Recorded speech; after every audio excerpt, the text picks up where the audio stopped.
Estás escuchando Moncast. ¿Qué pasa cuando la realidad y la historia se cuelan silenciosamente en las películas?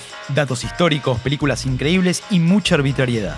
Yo soy Nancy Jaimes. Yo soy Luca Pietrosanti y esto es Lo Pasado Filmado. Revisionismo en clave de cine.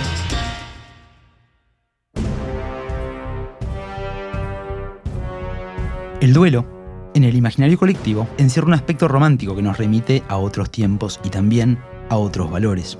No es casual que nos encontremos con el combate personal de epopeyas como la Ilíada, el famoso duelo entre Aquiles y Héctor, en el cual el primero venga la muerte de su primo Patroclo, o el duelo más famoso de los samuráis en 1612, de Sasaki Kojiro contra Miyamoto Musashi en la isla Ganryu para dirimir quién era el más habilidoso de los dos espadachines.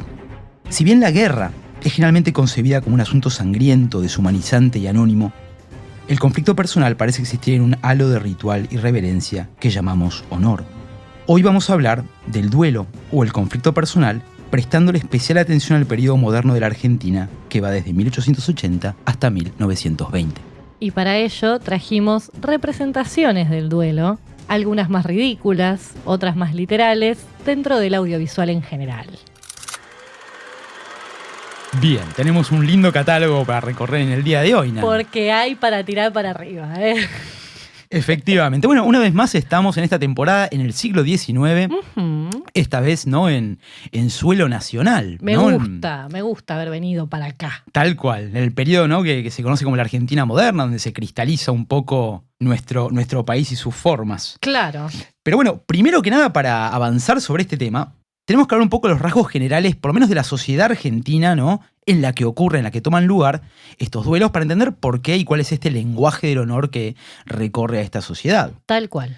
Entonces, lo primero que hay que tener en cuenta es que la sociedad que describimos es la sociedad de notables, ¿sí? De una élite centrada mayormente en la metrópolis, que es Buenos Aires. Bien. No hablamos de un fenómeno que ocurre en la capital, más que nada, o en las áreas circundantes también. Ok. Esto es importante, no solo porque el duelo va a ser una práctica que va a estar restringida, de algún modo, a este segmento social, sino también porque la sociedad argentina, como decíamos, está cristalizando todavía en su modernidad, la cual trae aparejado vientos de cambio. Entonces, ¿a qué nos referimos con vientos de cambio? Fundamentalmente a la expansión demográfica traída por las sucesivas oleadas migratorias que van a recorrer, ¿no? Estamos considerando 1880 hasta 1920, claro. En sucesivas oleadas todo este periodo. Pero también secundariamente la consolidación de las fronteras nacionales mediante la conquista del desierto, ¿no? El país se expande en casi todo sentido y se va cristalizando aproximadamente en la forma que le conocemos al día de hoy. Bien.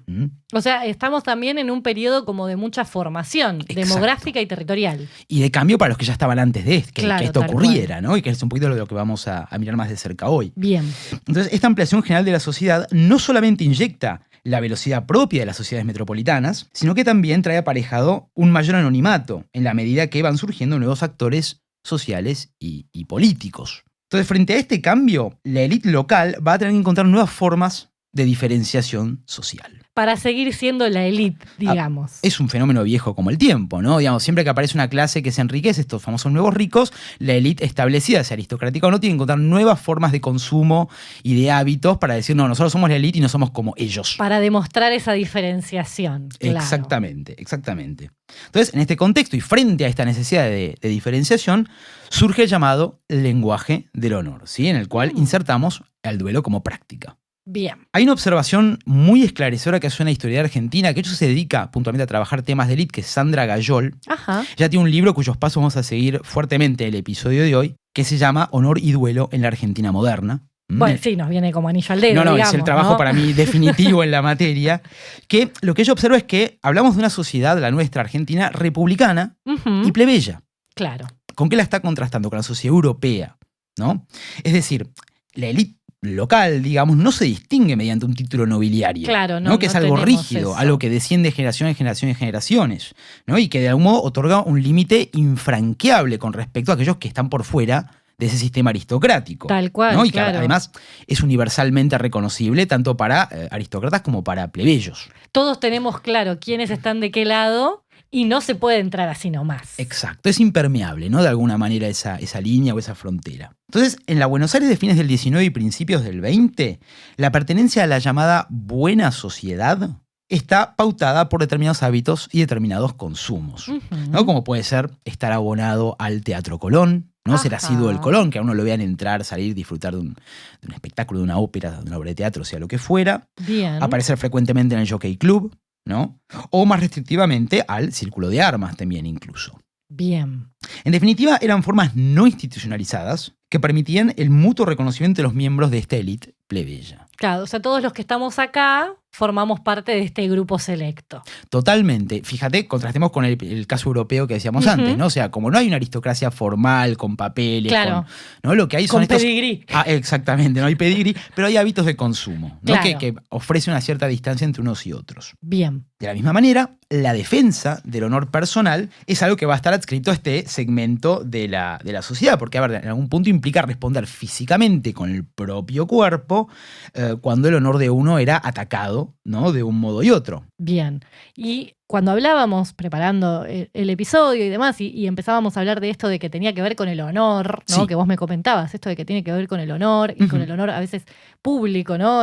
Cómo me ven los demás. El primer ejemplo que pensé, lejos de la aristocracia, A ver. lejos de incluso la Buenos Aires, es Marty McFly en Volver al Futuro, en toda la trilogía, ¿no? Desde la 1 hasta la 3, porque va teniendo un desarrollo durante las 3 películas, el hecho de cómo a él le duele que le digan gallina. Eres un gallina, Eres McFly. un gallina, McFly.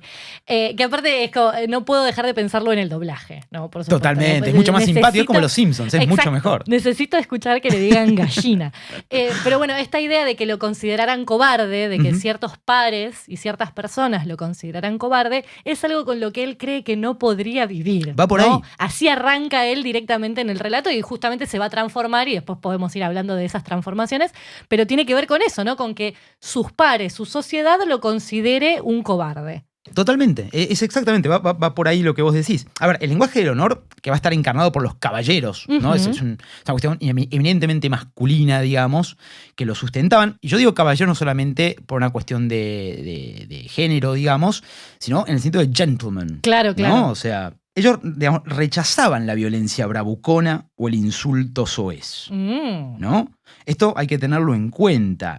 El duelo no es meramente una manera de administrar la violencia. No es solamente agarrarnos a trompadas de una manera ordenada. No, al contrario, porque detrás, o sea, en todo el paquete personal y social que viene detrás del duelo, o mejor dicho, que está dentro del lenguaje del honor, está el dominar las pasiones, estar en contra, digamos, de irse a las manos, ¿no? Hablando mal y pronto, o de insultar, ¿no? Como se pueden insultar los automovilistas en la calle hoy en día, ¿no? Frente a un mal cruce. Claro, porque hay algo justamente que es lo que vamos a desarrollar en un ratito, que tiene que ver con todo el ritual que hay alrededor. Bueno. O sea, está muy lejos de que te hierva la sangre y te vayas a las manos. Ahí está el elemento diferenciador que hablábamos antes, ¿no? Porque si no sería una riña común en definitiva, y el duelo ciertamente no lo era. De hecho, a ver, la forma de agraviar el otro para habilitar la instancia de duelo va a tener que seguir pautas muy pero muy específicas. No hay tanto margen para la creatividad como uno pueda pensar a priori. O sea, no puede ser por cualquier cosa, digamos. No puede ser por cualquier cosa. Bien.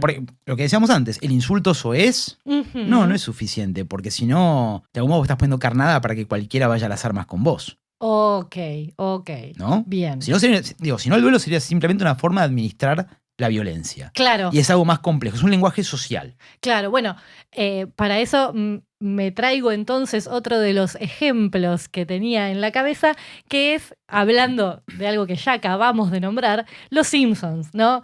Que en la temporada 11, en el episodio 5 de esa temporada, Homero, después de ver una película del zorro en el cual se baten a duelo, empieza a incorporar ese hábito. Bien. El hábito de presentarle el guante en forma de cachetada a todo el que tenga alrededor, ¿no? Porque tiene un primer encuentro que es por defender medio como el honor de Marge y todo sale muy bien, pero a partir de ahí ya empieza como a usarlo de más, ¿no? Y hay un momento en el cual se enfrenta como a Moe lo trata de gordo, ¿no? Y dice, me estás insultando, ¿cómo me vas a decir gordo? Le da la cachetada y dice, no, como un duelo, y Moe le regala una cerveza. Entonces Homero ahí piensa que descubrió, ¿no? Tipo, esto es fantástico, hago esto y entonces nadie me dice que no. Y empieza directamente a darle cachetadas con el guante a absolutamente todo el mundo para no hacer fila, fuerza para pasar por delante de la Claro, gente. va exigiendo satisfacciones que le terminan dando, en definitiva. Que al fin y al cabo se las terminan dando. Me parece que es como justamente lo que estás diciendo que no hay que hacer con el duelo o que no se hacía con el duelo. No, porque justamente vos decís, le dice gordo, bueno, no sé si el insulto soez. Claro, ¿no? ahí está. Pero sí está bien manejado que el otro le da una satisfacción. Sí, tal Eso cual. sí, en algún punto sigue la estricta pauta del duelo. Totalmente. Por eso, un poquito para ver este tema, vamos a proceder ahora a hacer un poquito una especie de anatomía del duelo en 5 etapas o en 5 aspectos. Bien. Y el primero va exactamente por donde vos nos llevaste recién, que es el tema de el insulto o las calumnias e injurias, para usar el término de rigor, ¿no? En el comienzo, entonces, érase el insulto. Era una condición sine qua non que el agravio, ya sea un desaire, una ironía, un cuestionamiento de la integridad personal de alguien, ocurre en público. Bien. Generalmente en un contexto donde otros miembros de esta buena sociedad o la sociedad de notables estuvieran presentes. Claro, o sea, justamente esta idea de es adelante de esos pares de los cuales me importa la opinión que tengan de mí. Por eso, a efecto de lo que estamos conversando o del periodo que estamos considerando ahora y su sociedad, honor y honra son términos casi intercambiables. Ok. Entonces, una vez ocurrido este hecho público, resulta igualmente importante que las circunstancias detrás del agravio sean de igual público conocimiento. Acá, ¿quién entra? La prensa. ¡Apa! O sea, público conocimiento, pero en un sentido potente. Claro, sí, ocurre el insulto, el desaire, imagínate, no sé, en el Colón, claro, ¿no? O en un evento público. Bueno, y ahí vamos a la prensa. Era de estilo en esta época el publicar en forma de solicitadas en los periódicos, de los cuales los favoritos eran La Nación y La Prensa, no solamente porque los consumía este segmento que estamos considerando, sino también porque eran los que tenían tirada mayor más amplia, tirada, claro. En las cuales el agraviado daba su propia versión de los hechos que llevaron a esa circunstancia y después, muchas veces ocurría, el que hizo el agravio, el que agravió, sale a contestarle con otra solicitada. Es un poco como las cartas de documento. Okay. Esa etapa epistolar antes del juicio. Bien, ¿no? Bien. Ese intercambio ahí de vos dijiste, yo te dije, exactamente. ¿No? Ambos tienen su versión ante el tribunal de la opinión pública, que en algún punto va a sustituir al tribunal de la justicia ordinaria en estos hechos. Claro. De dar su versión de las cosas, ¿no? Frente a la gente. De ahí saltamos a una segunda etapa, que son los padrinos. Bien, antes de que pasemos a la segunda etapa, me parece que una forma muy interesante de ejemplificar esto que acabas de decir es en un episodio de la serie Curb Your Enthusiasm. Sí, Larry David. Exacto, la serie de Larry David. A mí me expulsa esa serie, por lo general me parece demasiado incómoda. Es un humor muy incómodo, muy Exacto, incómodo. Es demasiado incómoda, pero esta parte, este episodio en donde hay un partido de paintball, sí, hay un montón de gente recontra conocida dentro de ese partido, pero lo que pasa es que se da una discusión entre Larry y Lin-Manuel Miranda. Ajá. Y la discusión justamente tiene que ver con cómo fue cada uno como medio host, digamos, anfitrión. En su casa, como anfitrión en la casa para que el otro se quede unos días y demás, y se empiezan a reclamar cosas adelante de esos otros. Vos hiciste, yo no hice. Claro, y empieza esto de me estás haciendo quedar mal, ¿no? Y empiezan esos reclamos de cómo vas a decir esto de mí, cómo vas a decir esto de mi familia, etcétera, etcétera, hasta que directamente deciden batirse a duelo con las pistolas de paintball, con Nick Offerman como juez. Y es como exactamente eso, el agravio público, totalmente, ¿no? Y lo que pasa después también tiene que ser público, va a ser adelante de toda esa misma gente. Para mí el episodio que contaste recién sigue muy de cerca las pautas que estamos conversando. Exacto. Y justamente, que supongo que esto también te va a sonar y que me vas a poder dar después alguna otra información, hay como un guiño que tengo entendido que es a Hamilton, ¿viste? La comedia musical creada por Lin-Manuel Miranda y con la que llegó al estrellato absoluto, que es que cuando Nick Offerman presenta las armas, ¿no? Les presenta las armas y hace como la presentación del duelo, les dice que lo que van a usar es la versión irlandesa del Code Duelo. Ajá. O sea que viene hasta con código. Vamos a hablar incluido. de los manuales de duelo más adelante. Así que no irlandeses, pero manuales de duelo. Manuales de duelo, claro. Estos toman la versión irlandesa del manual de duelo. Okay. O sea, hasta hay presentación de las reglas. Fantástico. Bueno, y hablando un poco del tema reglas, ¿no? Un rol, digamos, de límite, de linderos, de todo esto, lo va a cumplir los padrinos, ¿no? Que Bien. es la etapa que nos compete pasado este momento epistolar, de alguna manera, que siga el insulto. Entonces, una vez finalizada la etapa del insulto, se procedía al envío de los padrinos, ¿no? Cada una el agraviante y el agraviado mandan los padrinos a dialogar unos con otros. Bien. La figura de los padrinos es importantísima en el lenguaje del honor porque se trata de individuos escogidos, digamos, por las partes, que deben gozar de un honor personal intachable. ¡Apa! Tienen que ser gente que, ¿no?, está totalmente preparada para responder, que no tiene máculas previas. Bien. ¿No? Y que además van a hablar en nombre del agraviante y el agraviado. Ok, van a estar defendiendo justamente a las partes, digamos. Claro, porque se presupone que no están en condiciones de hablar el uno con el otro porque si no se matarían, básicamente, ¿no? Se tiran a las manos o se insultarían. Garrame que lo mato. Entonces, los padrinos, digamos, son como un poco los abogados, claro, no los representantes unos de otros. Bien. Y bueno, van a entrar en un diálogo.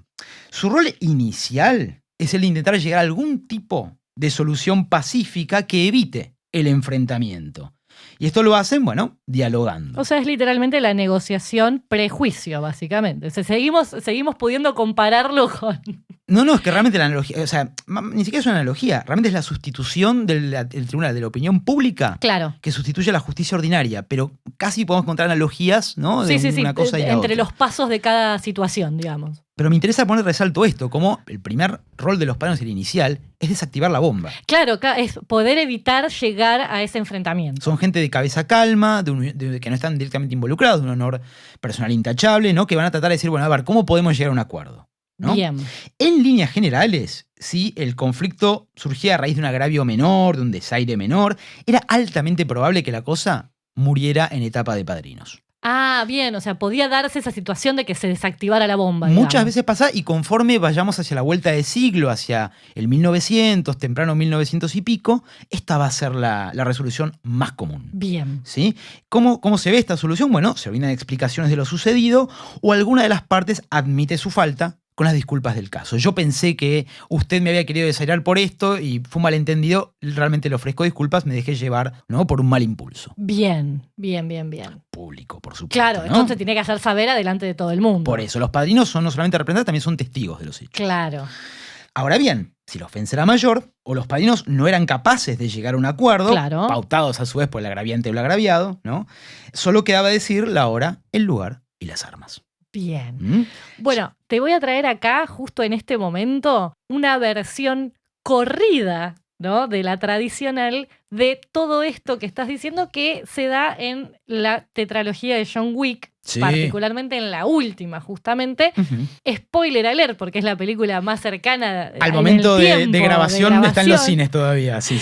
Entonces, no voy a necesariamente decir todo, pero igual quien la va a ver la disfruta igual, porque lo que importa no es no enterarte de la trama, sino es ver todo lo que sucede. Totalmente. Tenemos que termina dándose la idea de un duelo, pero un duelo así, ¿no? Ajá. O sea, dentro del código que esa sociedad maneja, viste que ellos forman parte de esta sociedad de una sociedad de asesinos, tal cual. Exacto, que tiene mucho código, mucho ritual, mucha cosa por el estilo, sí, a lo que estamos hablando, y entonces se propone un duelo que implica justamente todo esto. Tienen sus padrinos, bien, pero acá los padrinos no tienen, obviamente, ni de casualidad, una honra, un honor intachable, sí, ni nada por el estilo. Y aparte siendo una peli de John Wick, algo me dice que no van a ir a desactivar el conflicto precisamente. No, van a agregar elementos que les sirvan a ellos. Tipo, bueno, y si el mío gana, yo también me quedo con tal cosa. Ok. Tipo, van a poner condiciones para sí mismos. Bien, son más como aves de rapiña alrededor del duelo, entonces. Tal cual. Okay. O sea, sí funcionan, como bien decís, en ese sentido de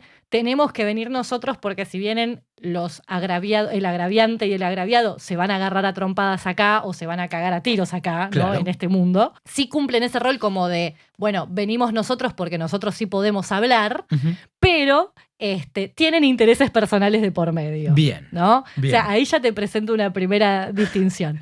Pero sí se hace todo el ritual muy similar en este sentido de se genera una reunión, como no hay acuerdo, se genera una reunión en donde vamos a tener que elegir armas, lugar y todo eso. O sea, todo eso está recontra representado. Bien, perfecto. Bueno, y lo último que nos iba a parecer los padrinos es que además de estas responsabilidades que mencionábamos recién, también les correspondía obviamente retirar al duelista cuando resultaba herido. O sea, hacerse cargo del pobre duelista. O sea, ellos están ahí para ser testigos del hecho. Acordate que hablamos de un hecho ilegal. Y privado, ¿no? Entonces, en ese caso, o sea, el duelo en sí no es muy público. No. Todo lo demás sí, pero el momento del duelo no. El agravio claro, y el desagravio son hechos públicos. El hecho del duelo, no, porque es ilegal. Claro, no tiene. Más allá de que la justicia nunca lo hacía valer, ¿no? Digamos, por las propias dinámicas de esta sociedad, estaba codificado. Creo que eran algo así como 2 meses de encierro, ¿no? En el caso de que solamente fuera primera sangre, es decir, con herida. Ajá. Y 1 año de encierro en el caso de que hubiera una muerte, que no es nada. Nada, igualmente, ¿no? Igual, nuevamente, los jueces rara vez o nunca levantaban cargos frente a estas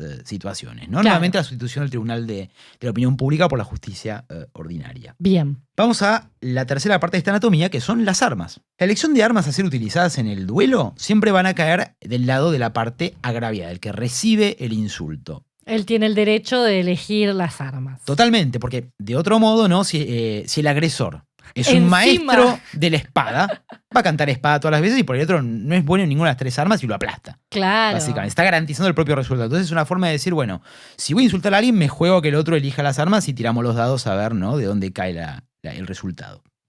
La vasta mayoría de los duelos de este periodo que estamos considerando fueron llevados a cabo utilizando sables, pistolas o espadas en ese orden de popularidad. Ok. Sí, estamos hablando de 2.400 y pico de duelos peleados entre 1880 y 1920, ¿no? No es un número tan bajo tampoco. Para nada, ¿no? A mí me parece un montón. Me parece un montonazo. Sí, estaba activa la sociedad de notables. Pero digo, la preponderancia del sable en algún punto está dada porque era percibida como una opción menos letal, obviamente, que la pistola, ¿no? Claro. Que quedaba reservada para las ofensas más graves o como incluso a veces como nivelador, cuando ninguno de los dos era muy bueno con ninguna de las 3 cosas. ¿No? Todo el mundo puede más o menos apuntar y apretar un gatillo. Es más fácil por ahí que blandir una espada, digamos. Totalmente. De hecho, la espada era la más embromada. Porque tenías que tener muñeca de hierro, conocer, viste, las técnicas, digamos, para hacer los círculos para devolver un estoque, ¿no? Ni hablar. Es la más técnica, sin duda, de las 3 armas más populares. También, algo que menciona Sandra Gayol, es que a fines del siglo XIX se instalan en Buenos Aires maestros de esgrima eximios. ¡Apa! En el sable, en las 3 armas, pero especialmente descollaban en el sable, pertenecientes a la escuela italiana de esgrima, tales como Eugenio Pini, Juan Bay y Scipione Ferretto. ¿Sí? Todos ellos tiraban esgrima en la sala de armas del Jockey Club. Ah, bueno. Por lo cual, digamos, ¿no? Un poco, antes hablando de los consumos, de la sociedad de notables, bueno, la esgrima, digamos, también es un consumo, ¿no? Vienen de repente maestros que se especializan en la escuela italiana, que prioriza el sable y listo. El sable va a ser lo más fuerte que va a estar representado en este periodo en esta ciudad. ¿Sabes? Me hiciste acordar ahora con eso a el duelo de Oberyn Martell. Sí, claro. Uy, Estoy hablando de Game of Thrones. Sí. En donde justamente él lo que hace es ofrecerse como campeón, como champion, ¿no? De Tyrion Lannister, porque es él el que en realidad fue juzgado y lo que solicita es trial by combat, o sea, un juicio por combate. Asterisco rápido, mientras el juicio fue legal, hasta cierto momento el medioevo es una alternativa muy real, la resolución judicial mediante el conflicto. Oh, mirá, eso sabes que justamente te iba a preguntar si era algo existente o solo fantasía. Hay una película que sacó Ridley Scott Sí. hace 1 o 2 años, me parece, que se llama El Duelo, Sí. ¿no? Que te narra la historia de 2 caballeros bajo la acusación de que uno de ellos viola a la mujer del otro. Ajá. Y la película, que está obviamente basada en un caso real, de hecho en el último duelo legal que ocurrió en Francia, en la Francia medieval, está encarado básicamente como un caso judicial, digamos, ves cómo apelan al conde, que se lava las manos, que se lo pasa Claro. al otro, que se intenta ir por la justicia eclesiástica, que lo rebota, y todo te desemboca eventualmente en el duelo, pero a diferencia de, por ejemplo, el periodo que estamos analizando ahora, en esa época el duelo sí, decía, el victorioso es el que tiene razón. Ah, mirá, o sea, No es el determinaba caso la acá. razón, claro. Los duelos que estamos considerando no dicen quién tiene razón. Dicen que ya nada tienen que reclamarse en materia de honor las partes involucradas, que no es lo mismo. Nada que ver, ¿no? Queda por zanjado el supuesto. tema. Claro, es una forma de terminar con la cuestión. Por eso. Bueno, me hiciste acordar al duelo este de Game of Thrones, en donde se enfrenta Oberyn Martell contra la montaña, porque justamente Oberyn era un gran espadachín, no sería porque no es una espada lo que usa, pero Lanza. es una lanza, exactamente. Pero el tipo es un genio con las armas, es un gran luchador y lo tiene servido al tipo todo el tiempo, Sí. básicamente. Eso, de verdad hay que decirlo, es la montaña, ¿no? Un Es la coloso de montaña. ser humano. Es una cosa tremenda y Que medio te tapa el zombie. sol con la sombra. Sí. Y medio zombie a ese momento porque ya estaba como en un estado medio extraño. Y lo que lo hace a Oberyn perder el duelo, básicamente, es que él agarra ese lugar porque en realidad también tiene un motivo personal, como decía en Los Padrinos de John Wick, que tiene que ver con que él lo que quería era que la montaña admita admita en ese momento, en el duelo frente a él, que había sido el culpable de la muerte de su hermana, de Elia Martel. Y siempre le repite una y otra vez, la violaste, la asesinaste y mataste a sus hijos. Y le dice, si vos aceptás eso, esto se termina, y la larga tanto tratando de conseguir eso que termina siendo su propia destrucción. Mirá qué reflexión interesante a la que nos condujo esto, porque fíjate, en lo que vos narrás, está tratando de unirse dos cosas que son incompatibles. Por un lado, el juicio por combate, en el cual el poderío personal determina quién tiene razón, y por otro, lo que tiene que ver con lo que estamos hablando, que es la satisfacción del honor personal. Tal cual. Y como no pueden darse las dos cosas, porque si vos te empezás a pavonear y a hacer sentencia de orden público, ¿no? Enfrente de un coliseo de personas, bajás la guardia y el otro, bueno, terminás como él, básicamente. Es que básicamente es eso lo que sucede, ¿no? O sea, lo podría haber terminado... O la una o la otra. Exacto, las dos juntas no se pueden. Exactamente. Continuamos nuestro recorrido, entonces vamos a la cuarta consideración de esta anatomía del duelo, que es el lugar. Tal cual. Como decíamos, ¿no? Cuando el conflicto es inevitable, el lugar a escogerse es un factor muy importante. Sin perjuicio, digamos, de que batirse a duelo, como decíamos antes, era un crimen, ¿no? De penas livianas, digamos. Pero al fin y al cabo ilegal. Totalmente. O sea, está codificado. Claro. ¿No? Y que además rara vez se hacía valer judicialmente. Había que encontrar un lugar que no estuviera, ¿no? Frente al ojo público. Claro, tampoco cuestión de andar pavoneándose ahí adelante de todo el mundo. Sabemos que no, probablemente esto no nos lleve a la cárcel, pero tampoco una cuestión de hacerlo frente a la comisaría. Por eso. Entonces, en consecuencia, el horario más popular para batirse a duelo va a ser la mañana, la madrugada, digamos, ¿no? El horario menos transitado, en teoría. Y los lugares en general van a ser o bien lugares remotos y apartados. Después, más adelante, vamos a ver dos duelos y vamos a tener la oportunidad de observar qué lugares se va a escoger, especialmente en uno, o bien a veces residencias privadas que se habilitaban especialmente para auspiciar, ¿no? Satisfacciones de honor mediante el duelo. El segundo tipo merece atención especial porque acá entra la mítica Casa del Ángel, ¿sí? Una mansión construida en el año 1900, emplazada en el barrio de Belgrano, en lo que hoy sería la intersección de las calles Sucre y Cuba. Esta residencia le pertenecía al doctor Carlos del Case, un aficionado al esgrima y el tiro que gustosamente presentaba a su casa para resolver las cuestiones de honor, ¿no? Era un hombre que incluso llevaba un registro de los duelos que se peleaban ahí. Le copaba, o sea, al tipo le gustaba ser parte de eso. Totalmente. Bueno, tal es así que hoy en su lugar tenemos el Paseo del Ángel, ¿no? O sea, claro. Ya, desgraciadamente la Casa del Ángel ya fue demolida, ya no existe, pero bueno, todavía el nombre de algún modo rememora a este sitio. Paso quinto, tenemos, bueno, ya llegamos al conflicto personal, al duelo propiamente hablando. Bien. Sí. Entonces finalmente se produce el duelo. Y acá se presentan los duelistas, sus padrinos y por supuesto el árbitro en el lugar y fecha citadas e intercambiaban acero o pólvora según qué armas hubieran pactado. El acto en sí, en general, era un asunto altamente ritualizado que duraba muy poco. Era cuestión de un disparo de cada pistola o un único asalto en el caso de sables o espadas. En ese sentido, me parece muy interesante la representación audiovisual que logra lo que es el western, un género que trabaja mucho el duelo, ¿no? Al poder ponerle un montón de tensión y dilatación temporal, ¿no? En la forma de representarlo, algo que es realmente muy corto, ¿sí? Que es justamente ese momento del disparo. Entonces tenemos muchas veces esos planos de las miradas, ¿no? De esa previa que la alargan, la estiran un poco para generar justamente, transmitir esa tensión que se va en un momento muy, muy cortito después. Totalmente. Bueno, y el ritual de este acto, y acá volvemos al mensaje del manual de duelo irlandés, estaba justamente pautado por los manuales de duelo generalmente importados desde Francia, ¿no? Que era justamente una sociedad que se miraba mucho desde la Buenos Aires de vuelta de siglo, o incluso algunas versiones locales que no se diferenciaban mucho de los manuales franceses, era como copia de copia, ¿no? Claro. Una cosa medio, pero en general estaban pautadas de esa manera. Salvo excepciones, los duelos eran a primera sangre o hasta que alguno de los dos combatientes quedara inhabilitado para continuar. Bien. En cuyo caso, digamos, los padrinos eran los que llamaban al finalizar el encuentro. Decían, bueno, basta. Tiraban la toalla, digamos. Total, fíjate cómo el padrino de algún modo atenúa el golpe de honor de tener que decir no puedo más. Ellos lo dicen por vos. No te ponen a vos en esa posición de decir, che, me ganaste. ¿No? O no doy para más. Ellos son los que tiran la toalla en tu nombre. Bien. Si se utilizaban pistolas, los duelistas en general, pero no siempre, debían apartarse 25 pasos uno del otro y disparar cuando el árbitro diera la señal de fuego. Y generalmente no al mismo tiempo. Uno disparaba primero y después otro disparaba después. Que esa es como la imagen más tradicional que tenemos de las películas, Claro. ¿no? De eso de las dos personas de espaldas empezando a caminar, Tal cual. alejándose el uno del otro para darse vuelta y duelar. Totalmente, totalmente. Una cosa que tenemos que tener en cuenta es que lo más importante es lo que hablamos un poquito recién, ¿no? No era quién ganaba la contienda, sino el hecho de que ambos participantes aparecieran, comparecieran al tribunal de la opinión pública, Claro. ¿no? Y defendieran, como decíamos bien al comienzo, su honor personal con el cuerpo. Una vez finalizado el acto, debían saludarse, en la medida que fuera posible, Claro. y dar por satisfecho el reclamo de honor iniciado por el agraviante. Claro, lo que decíamos de se zanjó la cuestión, listo, ya está. Por eso, a partir de ese momento, ambos se pueden ir del campo de honor, entre comillas, con su honor intacto.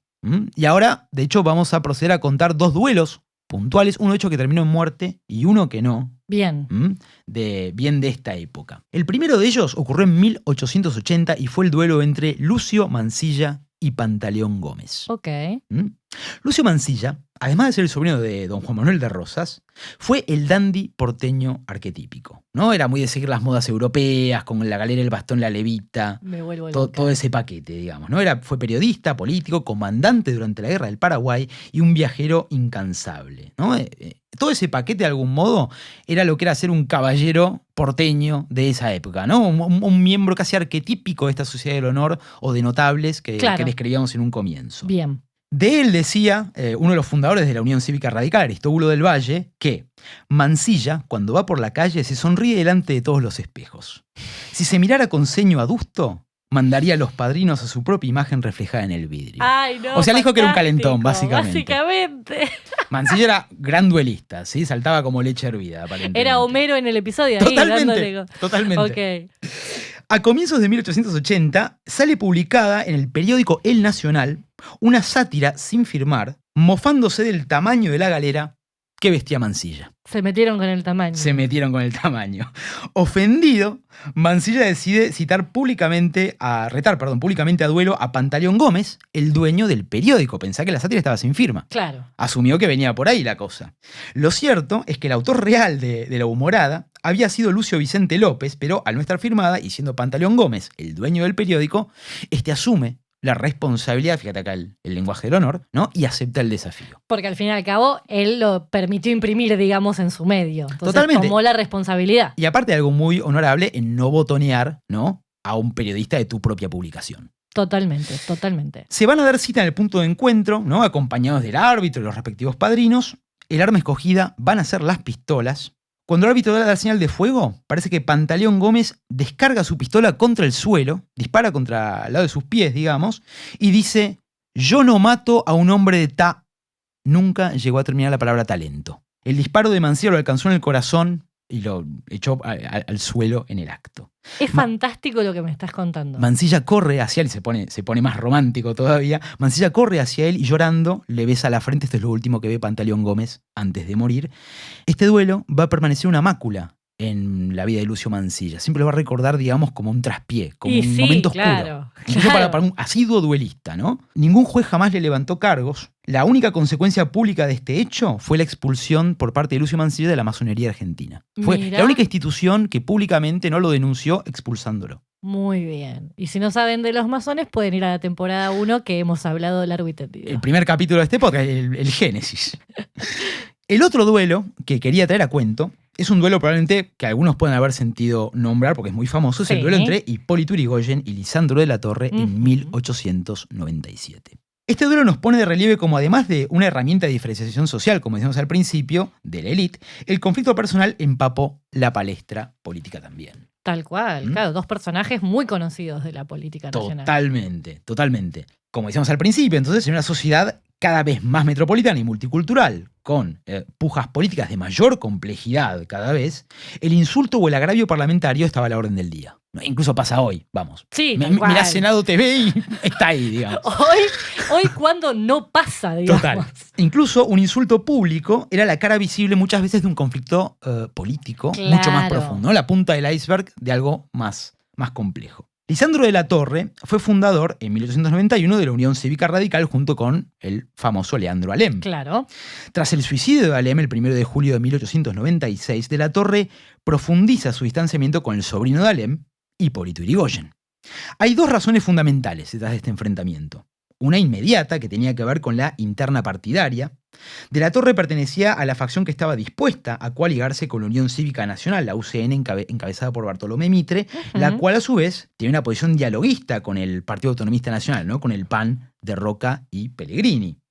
Yrigoyen, por su parte, encabezaba la facción intransigente, ¿no? Los radicales propiamente. Esto va a implicar que se ausenten a modo de protesta de la Convención Nacional del Partido celebrada en 1897. Y acá está la segunda razón, que fue de carácter personal, Nancy. ¡Apa! En plena Convención Nacional, Lisandro de la Torre lee su carta de renuncia al partido y acusa a Yrigoyen de traicionar a Alem y de perseguir un poder de carácter personalista. Ah, bueno. En consecuencia, que así Yrigoyen le manda a los padrinos y se pacta el enfrentamiento durante la mañana cerca del muelle de San Fernando, ¿no? Acá tenemos el sitio alejado, ¿no? De la mirada pública. Puede ser un descampado, tranquilamente. Bien. El duelo sería a primera sangre y el arma escogida van a ser los sables. Bien. Un único asalto más tarde, Lisandro de la Torre fue herido en la cara, poniendo fin al encuentro. Claro, acá en este caso, como estamos hablando aparte de primera sangre, por ahí podían ser varios asaltos hasta que alguno sangrara, digamos. Sí, pero en general no. No solía pasar. No. Siguiendo el bien. trabajo de Sandra Gayol, digamos, en general los duelos eran cosas bastante breves. Bien.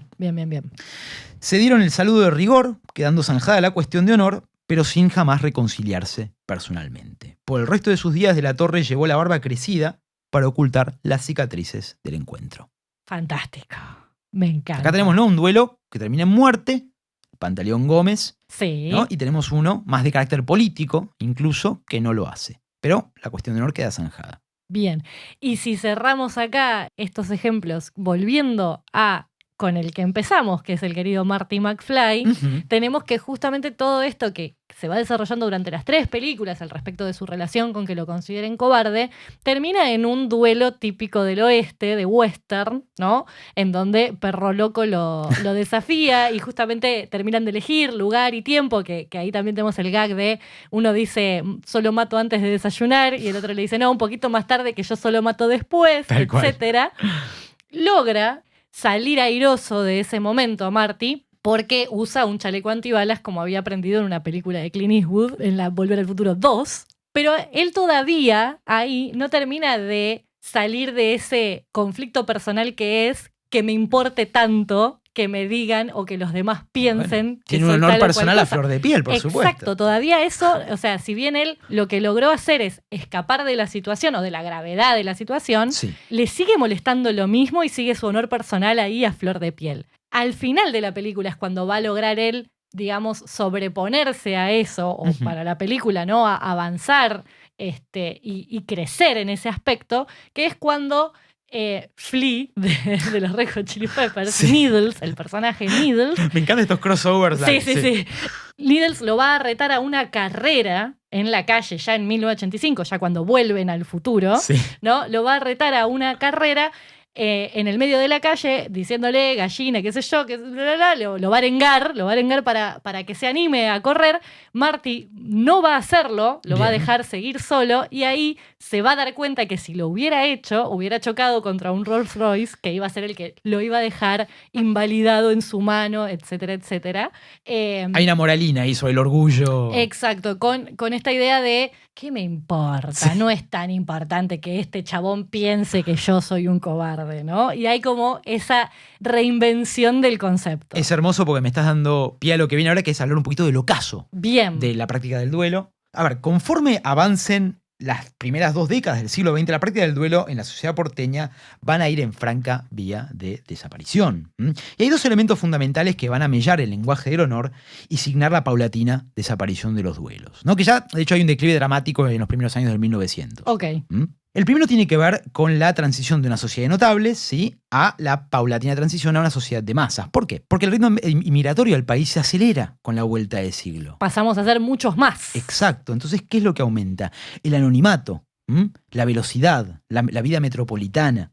Ya Eso- no se conocen todos con todos. Exactamente, perfecto. Claro, lo que cambia es justamente el panorama social y político. Entonces, no sé, cuestiones como la palabra dada, ¿no? Algo insigne Ujú. del lenguaje del honor, terminan sustituido por el contrato. ¿Por qué? Porque yo no te conozco. Necesito garantías Claro. legales. Mm. Acá volvemos un poco a la reconquista de la justicia ordinaria, si uno Claro. quiere. Entonces, este tipo de cosas hacen que el lenguaje de honor se disuelva en un mar de personas de la vida urbana.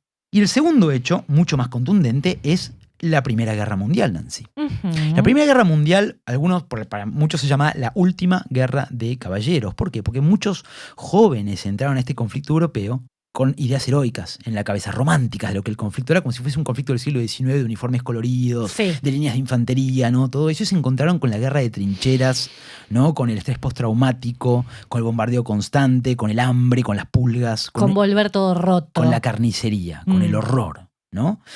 Entonces, la práctica de que dos caballeros acaudalados de buena familia se citen en un lugar anónimo para intercambiar sablazos, En un momento de absoluta paz. totalmente, ¿Para qué? ¿No?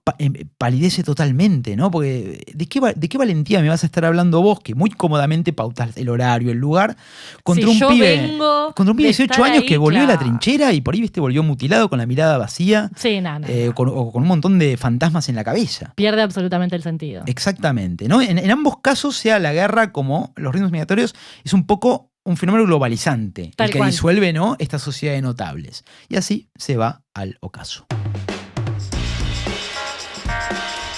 Bueno, y terminamos entonces el periodo de duelos de nuestro querido país. Así es, auge y caída del lenguaje del honor, ¿no?, en Buenos Aires. Hay, por supuesto, muchos ejemplos más de duelos audiovisuales.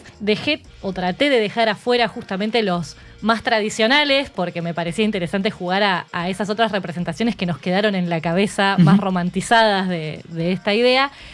No me quiero ir sin nombrar dos que me parecen muy ridículos y muy simpáticos, A ver. que son en Zoolander, Sí. en Zoolander 1, Derek y Hansel tienen un duelo de pasarela, Arbitrado por un juez de lujo. que es David Bowie, David no nos Bowie. olvidemos jamás, lo cual me parece fantástico y tiene un cierre muy ridículo también. Qué buena escena, sí. Es fantástica. Y por otro lado tenemos Tenacious D, In Sí, the Peak of Destiny, ¿no? totalmente. En donde justamente cuando el diablo termina de ser Sí. vuelto a su forma completa, ellos lo que hacen para tratar de frenarlo es invitarlo a un duelo de bandas, ¿no? Un rock-off. Le Para llaman mí, ellos. si bien la estética es de rock, es como un duelo, viste, de trovadores medievales. Aparte por la Total. estética, la pega con las cartas del tarot y todo, como una cosa Sí, épica, de hay una caballería. cosa recontra épica, tal cual. Que lo que me parece también muy gracioso es que el propio demonio dice, ay, bueno, lo voy a tener que hacer porque el código demoníaco Bueno, dice ahí que va. no puedo decir que no. Ahí va. ¿No? Así que me parece que son dos ejemplos muy simpáticos para ir y mirar esas dos películas pensando en duelos. Absolutamente.